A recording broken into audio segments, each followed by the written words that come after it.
الحمد لله كفى وسلام على عباده الذين اصطفى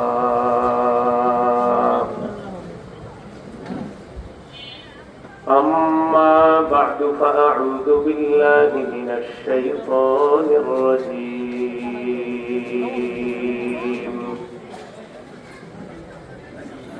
بسم الله الرحمن الرحيم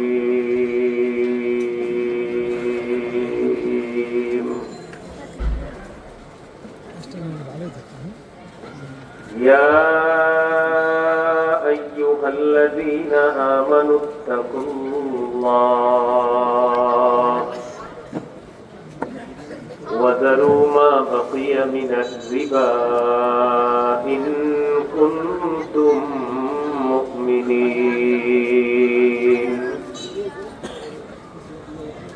وقال رسول الله صلى الله عليه وسلم بين يدي الساعة يظهر الزنا والربا والخمر أو كما قال عليه الصلاة والسلام اللهم صل على محمد وعلى آل محمد كما صليت على إبراهيم وعلى آل إبراهيم إنك حميد مجيد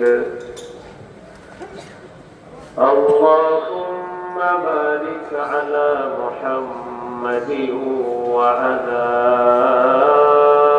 آل محمد كما باركت على إبراهيم وعلى آل إبراهيم إنك حميد مجيد اللهم إني أعوذ بك من شر لساني ومن شر سمعي ومن شر بصري ومن شر مني مركز القرآن والسنة مدرسة جنة المأوى বালিকা মাদ্রাসা এলাকাবাসীর উদ্যোগে হাফেজ ছাত্রদের পাগড়ি প্রদান উপলক্ষে চতুর্থ বার্ষিক ওয়াজ মাহফিলের সভাপতি রাহবারে মিল্লাত প্রখ্যাত আলেম দ্বীন পীরে কামেল শাইখুল হাদিস আল্লামা মুফতি আব্দুল গফফার সাহেব, যেহেতু রাত অনেক হয়ে গিয়েছে এজন্য মাহফিল কর্তৃপক্ষ যারা আছে দূর দূরান্তের মাইকগুলো আওয়াজ একটু কমিয়ে দিতে পারে। এই সময় অনেক মানুষ ঘুমানোর সময়, ঘুমানো বান্দার হক, মাহফিলের কারণে যেন বান্দারির হক নষ্ট না হয় সেই হিসাবে দূর দূরান্তের মাইকগুলোর আওয়াজ কমিয়ে দেন। যারা ঘুমাবে তারা যেন ঘুমায়, বরং এই মুহূর্তে যারা ঘুমাবে আপনারা যারা বয়ান শুনতেছেন আপনাদের চেয়ে বেশি অধিকার তাদের, যে তারা ঘুমাবে, তারা বেশি হক রাখে যেন এই মাহফিলের কারণে তাদের ঘুমের ব্যাঘাত না ঘটে। যারা এখানে বসা আছেন আপনাদেরকে দেখে মনে হচ্ছে আপনারা বয়ান শোনার জন্য আগ্রহী, এই জন্য এখানে বসা আছেন।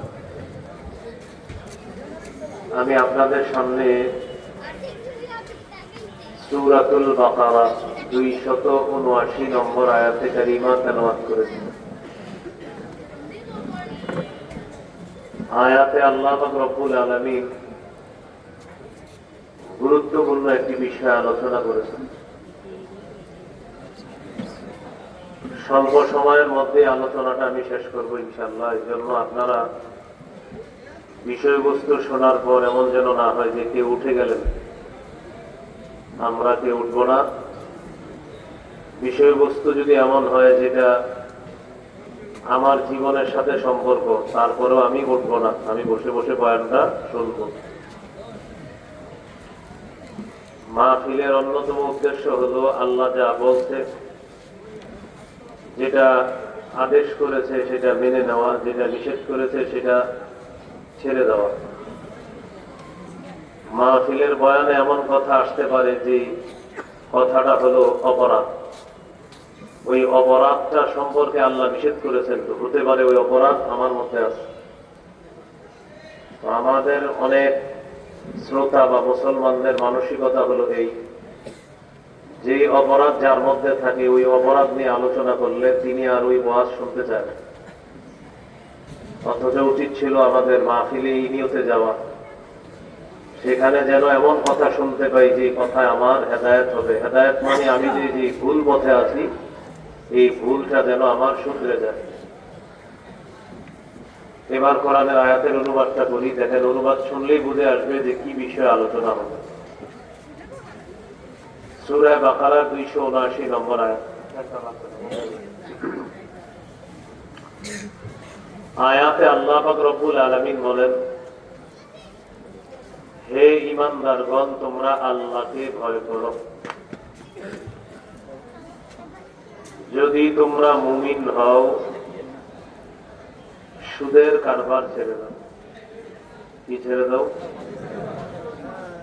তাহলে আলোচনার বিষয়বস্তু কি হতে পারে? সুদ। আপনারা মন দিয়ে শুনবেন তো ইনশাআল্লাহ। এই আয়াত আল্লাহ কেন নাযিল করলেন? মক্কার দুটি গোত্র, এক গোত্রের নাম সাকিফ আর এক গোত্রের নাম মাখজুমি গোত্র। এই দুই গোত্রের মধ্যে সুদী লেনদেন হয়েছে। সাকিফ গোত্র মাখজুমি গোত্রকে ঋণ দিয়েছে, শর্ত হলো সুদ সহ ফেরত দিতে হবে। ফালাম্মা জাআল ইসলাম ওয়া দাখালু ফীহি, ইসলামের দাওয়াত আসছে, আসার পর দুই গোত্রই মুসলমান হয়ে গেছে। মুসলমান হওয়ার পর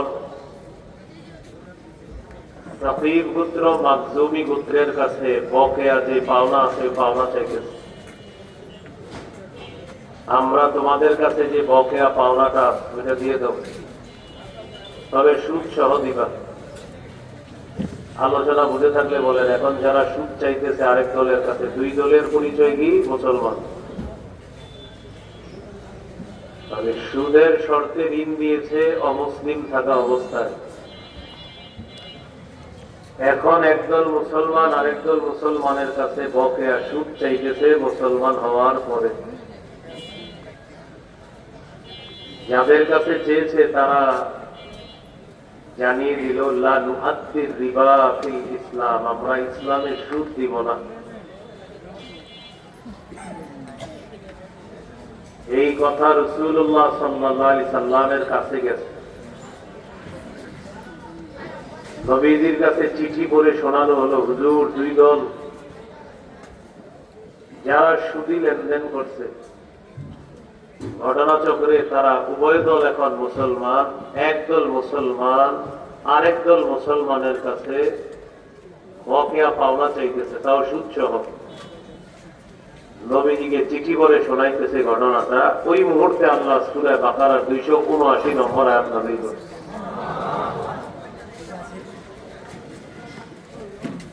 আয়াতের বিষয়বস্তু, হে ঈমানদারগণ, তোমরা আল্লাহকে ভয় করো, যদি তোমরা মুমিন হও, সুদের কারবার ছেড়ে দাও। সাকিফ গোত্রকে এই আয়াতের বিষয়বস্তু জানিয়ে দেওয়া হলো। সাকিফ গোত্র মুসলমান, তারা বলল, আজকে থেকে আর সুদী লেনদেন করব না, অতীতের যে সুদের কারবার এটা থেকেও আমরা ফিরে আসলাম, আর কোনোদিনও সুদ খাবো না, আল্লাহর কাছে তওবা করলাম।